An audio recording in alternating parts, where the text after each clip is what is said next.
오늘 예배 전에 나오신 성도님들 환영하고 축복합니다. 요즘 시대를 잘 나타내는 말을 꼽자면 혼자라는 말이 아닐까 싶습니다. 혼밥, 혼영, 혼자 여행한다. 이런 말들이 참 많죠. 이제 혼자 밥을 먹고, 혼자 영화를 보고, 혼자 여행을 가는 시간, 그 모든 것들이 전혀 어색하지 않은 시대가 되었습니다. 물론 혼자 있는 시간이 나쁜 것은 아니죠. 때로는 혼자 있는 시간이 필요합니다. 조용히 쉬어야 할 때도 있고 나 자신을 돌아보아야 할 때도 있습니다. 세상이 추구하는 방향이 이렇다 보니 제공되는 서비스도 그 혼자 하는 것에 맞게 꾸려질 때가 참 많죠. 1인 가구 상품이 많아지고 혼자 먹기 좋은 식당, 혼자 배달해서 먹을 수 있는 좋은 서비스들이 참 많이 생겨나고 있습니다. 이제 우리는 굳이 많은 사람을 만나서 교류하지 않아도 꽤 많은 일을 감당해낼 수 있는 시대를 살고 있습니다. 그런데 참 흥미로운 것은 사람들이 정말로 혼자 무언가를 하는 것만을 원한다라는 것은 아니라는 점입니다. 여전히 사람들은 누군가와 만나고 싶어하고 소통하고 싶어합니다. 그렇기에 이성을 만나는 소개팅 앱도 참 종류가 많고 관심사나 비슷한 취미를 공유하는 사람들, 그 사람들이 모여서 오프라인으로 모임을 갖는 것도 참 많아졌습니다. 그런데 그 안에도 한 가지 흐름이 있죠. 우리는 점점 나와 맞는 사람, 나와 비슷한 사람, 내 취향에 맞는 사람을 찾는 것을 더 선호하고 있다는 것입니다. 사람을 만나는 일조차도 나의 조건과 나의 취향에 맞추어 선택하려고 합니다. 큰 어려움 없이 사람들을 내 입맛에 맞게 걸러내어서 나와 마음이 맞는 사람을 만나는 것은 물론 좋은 일이겠지만 문제는 그럴수록 우리가 점점 나와 다른 사람을 만나서 감당해내는 힘이 잃어간다는 것입니다. 어떻게 보자면 쉽게 연락하고 만날 수 있는 방법은 참 다양하게 많아진 것 같지만 실제로는 사람들과의 관계가 더 깊이 단절될 수 있다는 것입니다. 오늘 우리가 함께 읽은 시편 14편과 누가복음 15장은 바로 이 단절의 문제를 보여줍니다. 하나님과 단절된 인간이 어떻게 이웃과도 단절되는지, 그리고 하나님이 그 깨어짐을 어떻게 회복시키시는지를 말입니다. 오늘 우리는 이 두 본문을 통해 하나님께서 어떻게 단절된 관계를 회복시키시고 우리를 함께 기뻐하는 하나님 나라의 공동체로 부르시는지 함께 살펴보려고 합니다. 첫 번째로 인간은 모두 하나님 앞에서 잃어버린 자인 것입니다. 시편 14편 1절은 이렇게 시작합니다. 어리석은 자는 그의 마음에 이르기를 하나님이 없다 하는도다. 여기서 어리석은 자라는 말을 가리키는 히브리어는 나발이라고 합니다. 성경에서 나발은 하나님 앞에서 분별력을 잃은 사람, 영적으로 둔감한 사람, 하나님을 무시하고 자기 중심적으로 살아가는 사람을 가리킵니다. 그러므로 시편 14편에서 가리키는 어리석은 사람이라는 자는 단순히 신은 아예 이 세상에 이곳에 존재하지 않는다라고, 하나님은 존재하지 않는다라고 주장하는 무신론자와 같은 사람을 말하지 않습니다. 오히려 하나님이 계심을 알면서도 하나님과는 전혀 상관없이 살아가는 사람을 의미합니다. 한마디로 말하면 이런 태도를 가진 사람이겠죠. 하나님이 계신다고 해도 나와 무슨 상관인가? 내 삶은 알아서 내가 살아내겠다. 하나님의 이름을 부르며 예배하는 사람도 충분히 이러한 태도를 가진 어리석은 사람이 될 수 있습니다. 하나님을 믿는다고 말하면서도 무언가를 결정할 때는 하나님께 묻지 않고 이웃 앞에서는 사랑과 긍휼을 잊어버린 채 살아가는 사람으로 살아갈 수 있습니다. 이 말은 바로 우리도 언제든지 이와 같은 어리석은 자가 된다는 말입니다. 하나님은 이 세상을 굽어보시며 이렇게 말씀하십니다. 하나님을 찾는 자가 과연 있는가? 그런데 3절은 이렇게 이야기하죠. 다 치우쳐 함께 더러운 자가 되고 선을 행하는 자가 없으니 하나도 없도다. 인간은 스스로 하나님을 찾지 않습니다. 모두가 하나님보다 나를 세상의 중심으로 두고 살아가는 자들이죠. 그런 의미에서 인간은 모두 하나님 앞에서 잃어버린 자입니다. 저는 이러한 모습을 가진 사람들은 마치 바구니에 한가득 담겨있는 탱탱볼과 같다라고 생각했습니다. 그 한가득 담겨있는 탱탱볼을 바닥에 탁 떨어뜨리는 순간 어디로 튈지 모르죠. 이쪽으로 튀기도 저쪽으로 튀기도 각자의 자기 방향으로 흩어집니다. 하나님을 중심에 두지 않는 인간의 모습이 바로 그렇습니다. 각자 자기 생각대로 자기 기준대로 바라보며 달려갑니다. 그런데 놀랍게도 문제는 여기서 끝나지 않는다는 것입니다. 하나님과 단절된 어리석은 사람은 결국 이웃과도 단절됩니다. 4절은 이렇게 이야기합니다. 죄악을 행하는 자는 다 무지하냐. 그들이 떡 먹듯이 내 백성을 먹으면서 여호와를 부르지 아니하는도다. 새번역 성경은 이 표현을 이렇게 번역하죠. 그들이 밥 먹듯이 내 백성을 먹으면서 나 주를 부르지 않는구나. 우리는 밥을 언제 먹나요? 매일 아침, 점심, 저녁 삼시세끼를 먹습니다. 이렇게 매일매일 끼니를 챙기는 것은 참으로 자연스러운 일입니다. 배가 고프면 먹고 시간이 되면 먹습니다. 너무나 일상적인 행동이죠. 시편 14편은 악인들의 모습을 그렇게 표현합니다. 밥 먹듯이 내 백성을 먹는다. 그들은 아무런 죄의식 없이 하나님의 백성을 삼킵니다. 마치 밥을 먹듯이 너무나도 자연스럽게 이웃을 이용하고 짓밟습니다. 이것이 바로 하나님과 단절된 인간의 모습입니다.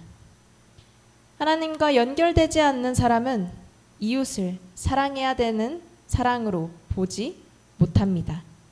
하나님의 형상으로 지음받은 존귀한 사람이다 라는 깨달음이 없기 때문입니다.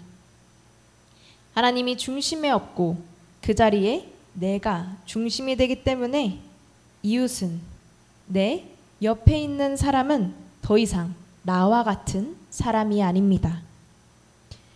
저는 한국에서 대학교를 다닐 때 제가 다니던 대학교로 오는 외국인 유학생들을 관리하고 돕는 부서에서 근로학생으로 한 2년 정도 일한 적이 있습니다. 그때 저는 여러 나라에서 온 유학생들을 자주 상대했어요. 서류를 안내해주고 필요한 절차를 도와주고 학교 생활과 관련된 일들을 함께 처리했습니다. 그런데 솔직히 그때 저를 돌아보면 당연히 그들의 어려움을 깊이 알지 못했던 것 같습니다. 그저 제 맡은 일에 충실하기만 했어요. 그들이 한국에서 살아가며 느꼈을 어려움과 두려움, 언어가 통하지 않을 때의 그 답답함, 한국에서 외국인에 대한 절차가 꽤 까다로운데 그 작은 행정 절차 하나에도 마음을 졸여야 하는 그 불안함을 깊이 완전히 다 알지는 못했습니다.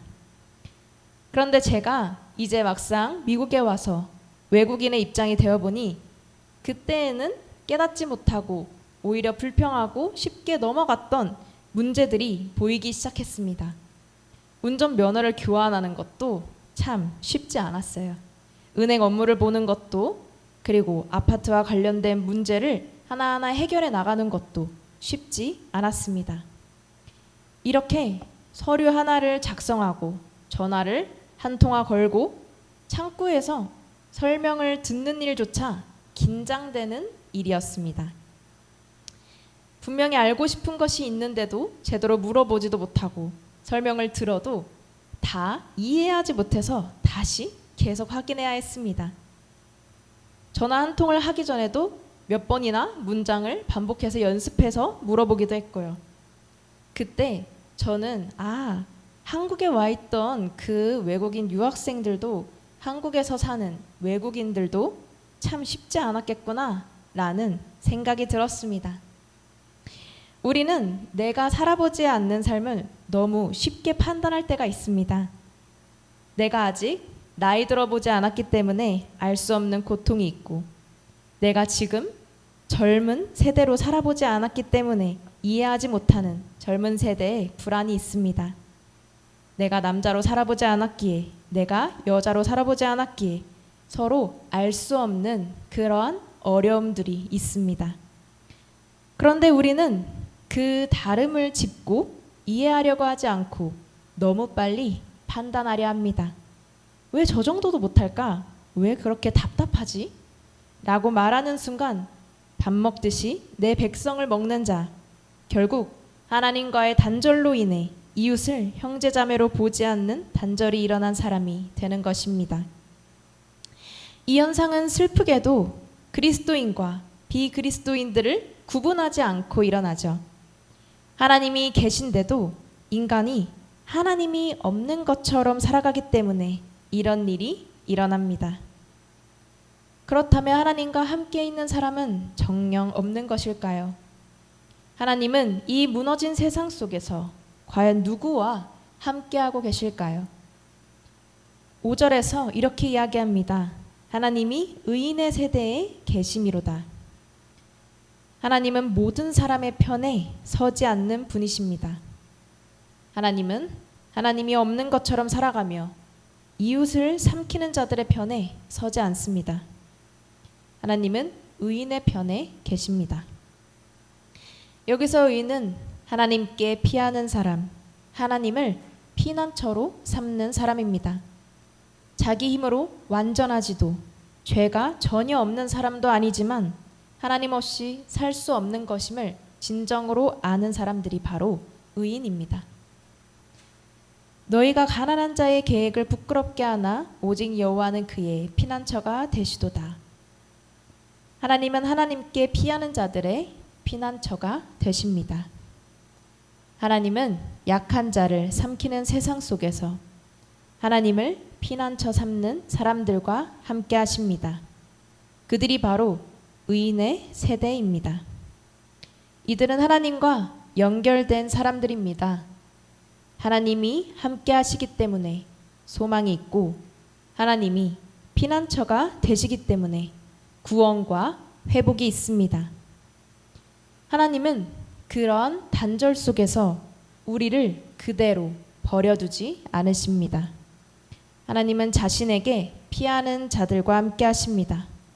그리고 이 모습은 누가복음 15장에서 더 분명하게 드러나고 있습니다.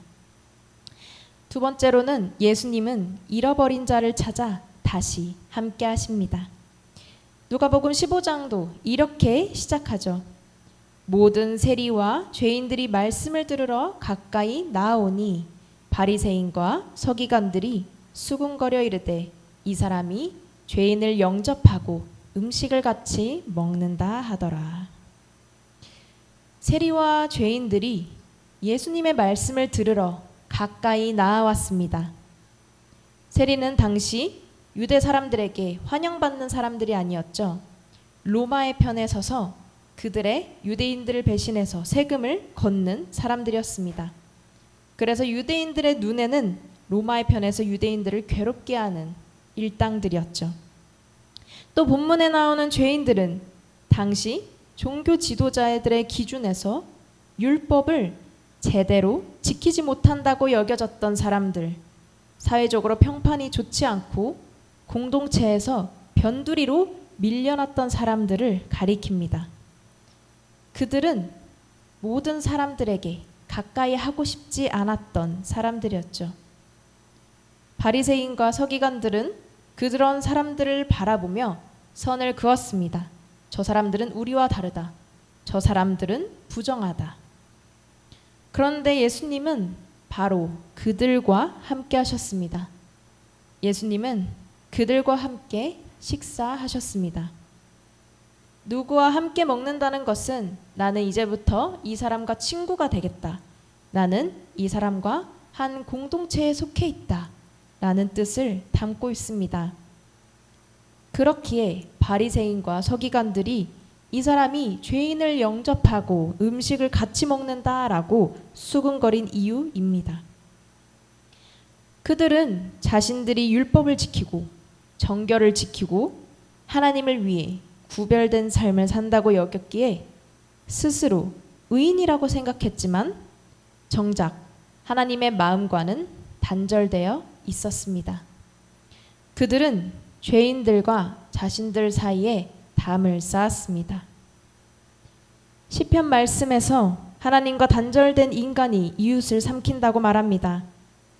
누가복음 15장의 바리새인과 서기관들도 마찬가지입니다.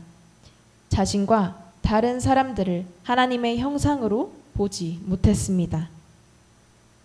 그래서 예수님은 그들에게 비유로 말씀하십니다. 첫 번째는 잃은 양의 비유, 두 번째는 잃은 드라크마의 비유입니다.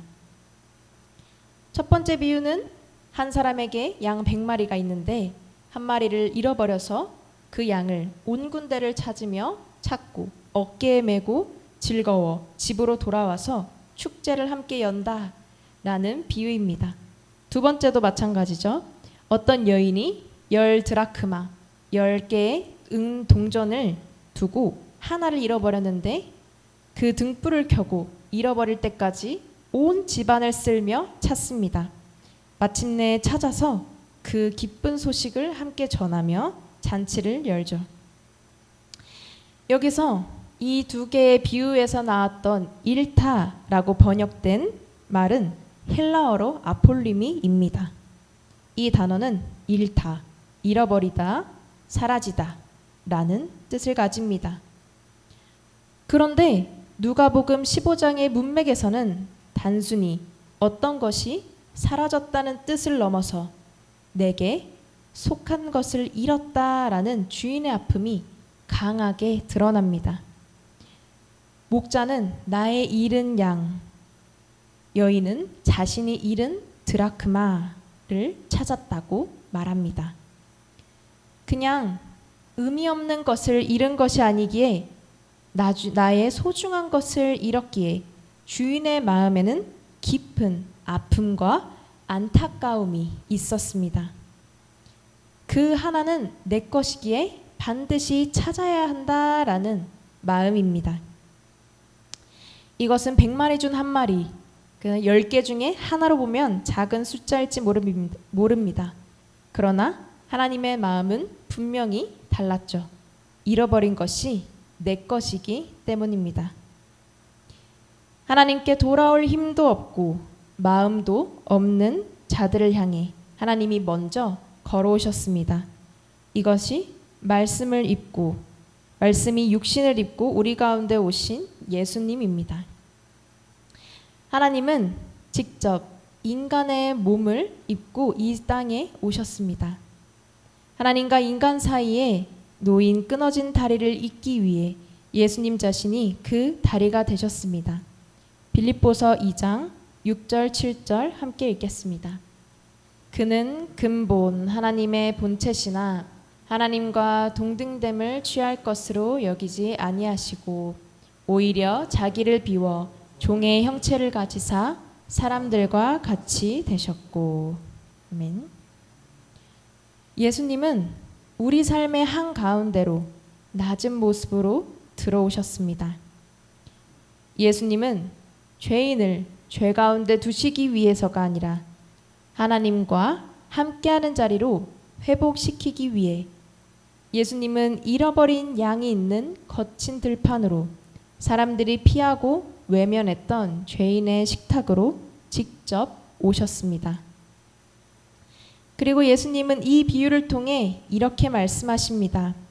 내가 너희에게 이르노니 이와 같이 죄인 한 사람이 회개하면 하늘에서는 회개할 것 없는 의인 99으로 말미암아 기뻐하는 것보다 더하리라.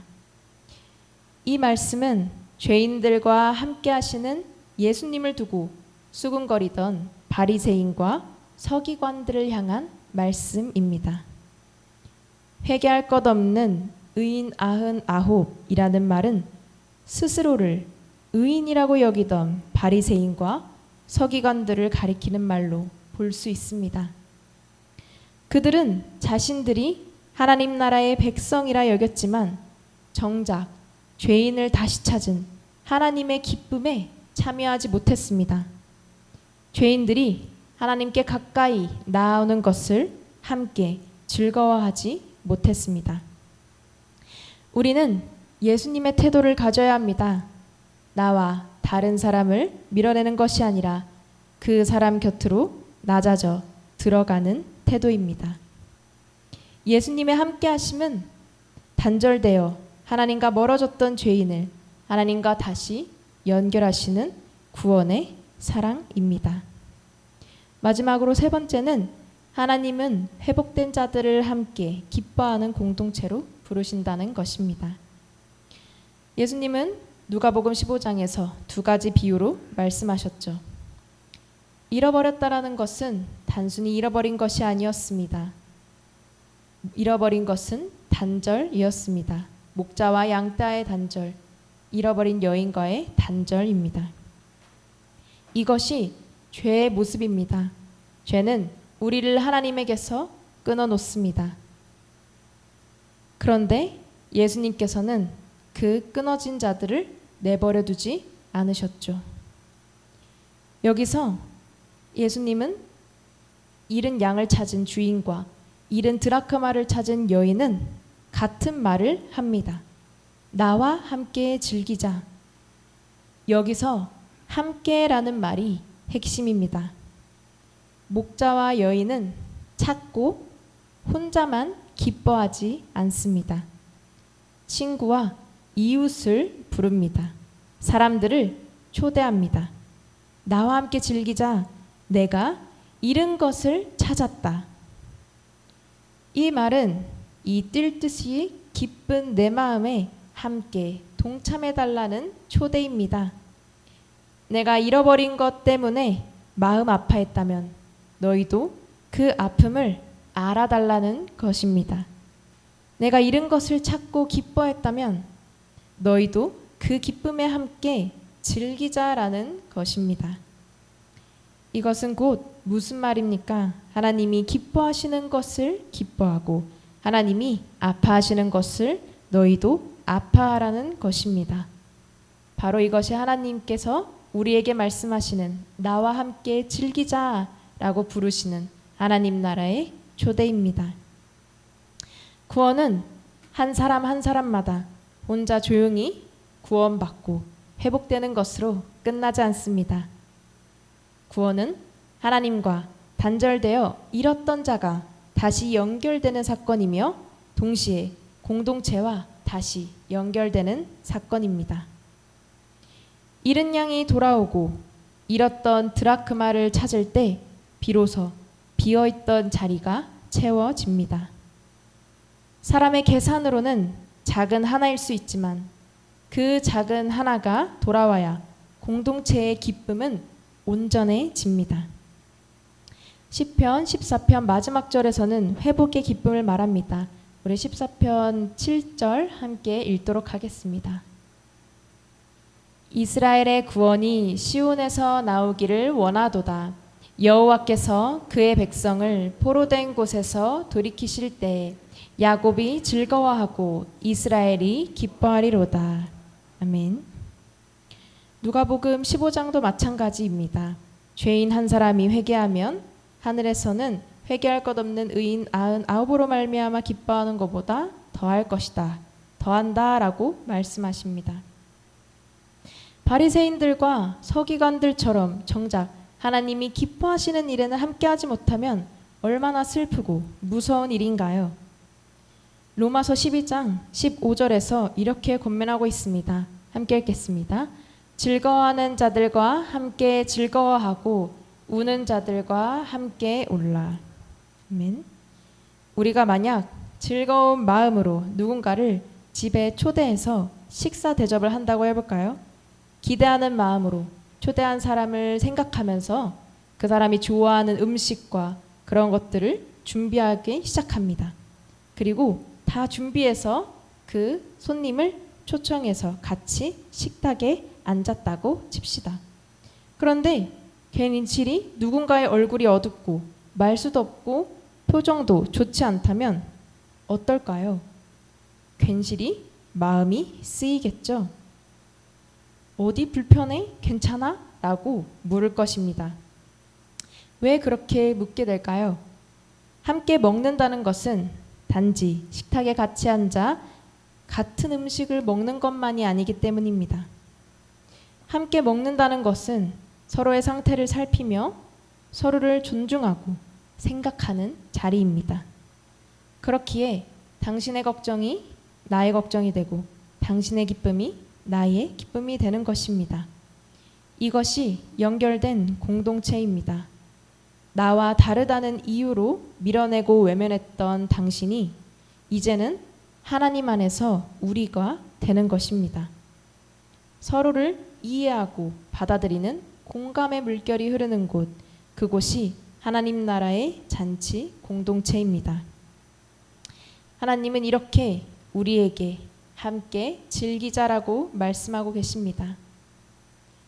사랑하는 성도 여러분, 오늘 우리는 시편 14편과 누가복음 15장을 통해서 단절된 인간을 다시 연결하시는 하나님의 은혜를 함께 살펴보았습니다. 우리도 때로는 시편 14편의 악인들처럼 이웃을 쉽게 판단하고 내 기준으로 판단하며 말과 태도로 누군가를 삼키려고 했던 때가 있었습니다. 그런데 하나님은 그런 단절의 자리에 우리를 버려두지 않으십니다. 하나님은 의인의 세대와 함께 하시며 자신에게 피하는 피난처가 되십니다. 그리고 예수님을 보내셔서 세리와 죄인들과 함께 하셨습니다. 그리고 예수님 말씀하십니다. 나와 함께 그 잔치를 즐기자. 우리의 공동체가 그런 공동체가 되기를 바랍니다. 나와 다른 사람을 밀어내는 공동체가 아니라 하나님이 찾으신 사람을 함께 품는 공동체가 되기를 바랍니다. 사랑하는 성도 여러분, 단절로 남는 한 개인이 아니라 하나님께 연결되고 서로에게 연결된 하나의 공동체로 살아가길 원합니다. 하나님이 찾으신 사람을 함께 기뻐하고 하나님 나라의 잔치에 함께 참여하는 우리 모두가 되시길 간절히 소망합니다. 우리 찬송으로